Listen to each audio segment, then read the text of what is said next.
Number 1 राज्य में प्रबल वर्षा आशंका समस्त जिलापाल और महानगर निगम कमिशन को सतर्क रहा निर्देश दि जाएगी। राज्य में आगक प्रबल वर्षा होगा नहीं पाणीपाग विभाग पूर्वानुमान कर समस्त जिलापाल और पौर कमिशन को सतर्क रहा निर्देश देते। यह समस्त क्षेत्रस्तरीय ऑफिसर और कर्मचारी को हेडवर्क वाटर न छाड़वा निर्देश देते। प्रबल वर्षा जो बन्या और जलबंदी समस्या एवं जेकोसी परिस्थितिर मुकाबला प्रस्तुत रहिबा निमंते आवश्यक पदक्षेप नेबाकू। नंबर 2 एणिकी स्कूल पाठ्यक्रम रे सामिल हेबो कोडिंग और आईटी।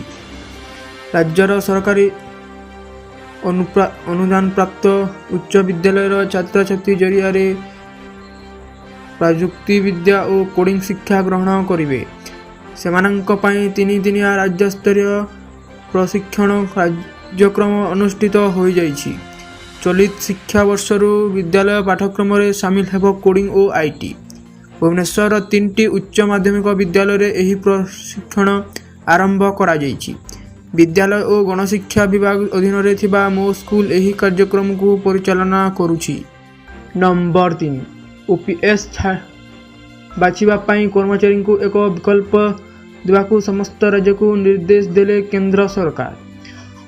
पुराना पेंशन योजना को नहीं केंद्र सरकार पक्षर एक गुरुत्वपूर्ण पदक्षेप ग्रहण करा जाइछि।